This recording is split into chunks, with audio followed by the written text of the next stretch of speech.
we've got 10 minutes. I've been under strict guidelines for that, so that's half a Metro moment. More about that as we go on. So in these next 10 minutes, I'll try to tell you a little bit about where we came from, how we've achieved some successes, and where we're going to. Like all good ideas, we nicked the idea actually, and we nicked it from the country that gave you ABBA, Volvo, Saab, and actually for James over there, Thomas Brolin.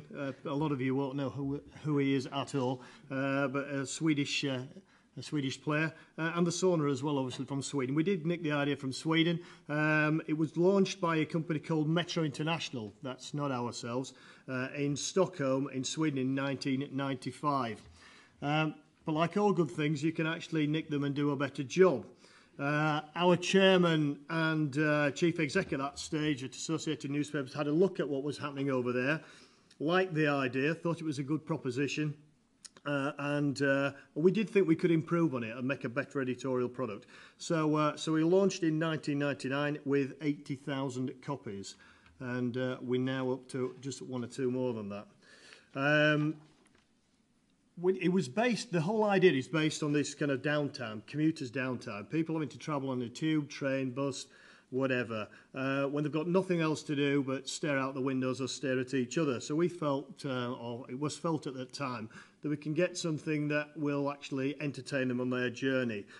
So that's where Metro, the concept of Metro came out. It was a 20-minute read, designed to be easy to read, no spin in it at all, no preaching, and a very, very simple kind of clear typeface. Now, that sounds fantastic. I have to tell you, we did redesign after 12 months. So first lesson on this is, if you don't get it right to start with, change it and make sure you do get it right. So, and we had to redesign after 12 months to make it more acceptable for the national rollout. Right, what was the audience that we're after? What we noticed over in, what was noticed over in Stockholm, that it was being read by a very young audience, and that audience, when it came into London, was young and upmarket as well, and it was being read by advertising agency people as well, who obviously read the paper and had at their disposable hands something like £1 billion worth of revenue. So these people have got enormous sums of money to be able to spend with us. And they knew, as we did, that it's very difficult to reach this particular audience. 18 to 34s, some people call them 18 to 45s. We like to think of this kind of our target market as a real 18 to 34 ABC1 market, because they watch very little TV, they don't listen to too much radio as well, and probably most of you in this room here, so that you're very difficult to reach, and because of that, advertisers love to get hold of you.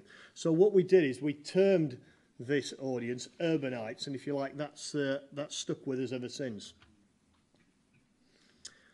Second thing we kind of picked up from it all was this, what we call limited availability. To start with, we put out 80,000 copies. They went very quick. Then we put out 160,000 copies. They went very quick. So we kept adding to that. But what we didn't do is oversupply the market, because we wanted this you've got to be quick to get one technique, so that you actually desired to get hold of one. So if they are put down on the tube, you would pick it up as well. And I like to say this, like if you're going for a Porsche 911, you can't get one there and then. Now I can't really draw the same analogy with Metro, but it's the same idea behind it all. And the same was on advertising as well.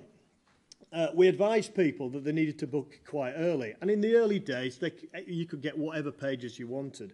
But as we kind of built up the strength of what we're about, we said you need to book early. You've got to book about 3 or 4 days in advance. And the newspaper market is notoriously kind of quick thinking. Yeah, we've got a page to sell tomorrow. Do you want it, etc.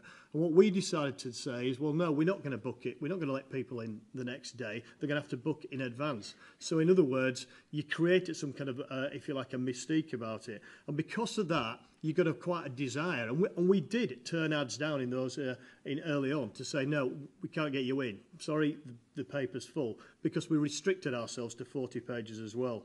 So if you like, you got this desire being built up and a limited availability, and so and that helped us to build for the years ahead. And we use this kind of phrase, what you turn away actually makes you. And if you're brave enough, sometimes people will respect you for that. And some of the agencies who would like to bully us around, if you like, a little bit with our rate card, we turned away. And that's why you won't see a lot of the Dixons or the supermarkets of this world in it, because we don't want to see ourselves as a commodity. It's a cheap rate commodity. So from being a free, which is associated often with cheap, we all of a sudden made ourselves quite exclusive and said, no, we're not cheap, and we will not take cheap advertising in the product. The 4 principles that we've got for Metro are the follow: right place, right time, right product, right audience. We've got to get all 4 of those right to get ourselves right.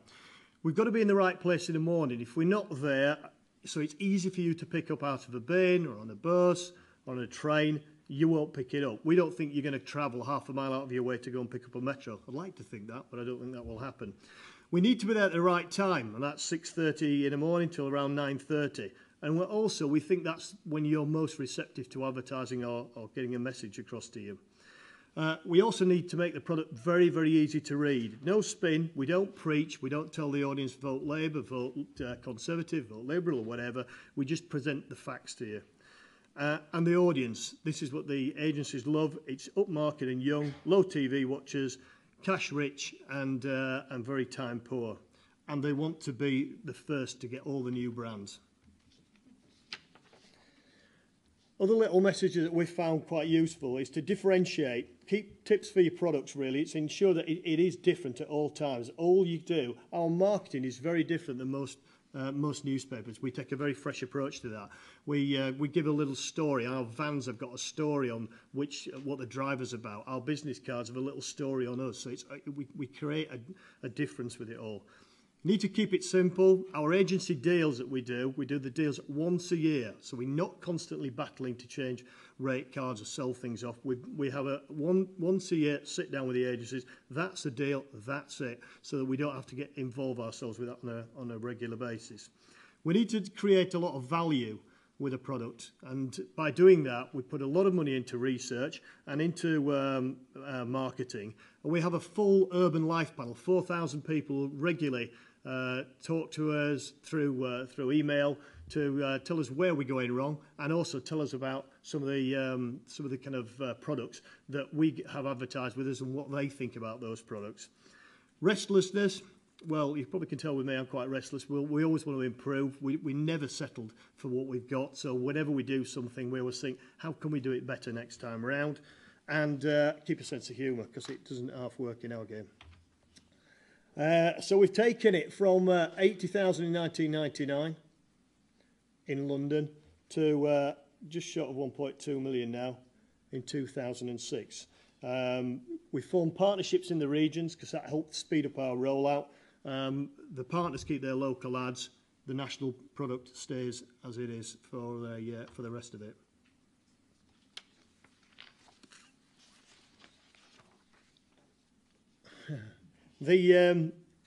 Our whole mantra at the business is urbanites. We just concentrate solely. The vision is on this 18 to 34 market, ABC1. There are 5 million urbanites in the UK. We're reaching only 1 million of them at the moment, so we've got 4 million to go.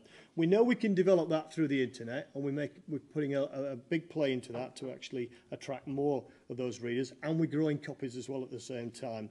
And we've also launched London Light, which many of you may have seen on the way in today, and that's 400,000 copies of that going out, which will also give us more readers. But it's essential. One of the points I wanted to get across is try to stick to your core product and stick to the kind of audience that you want.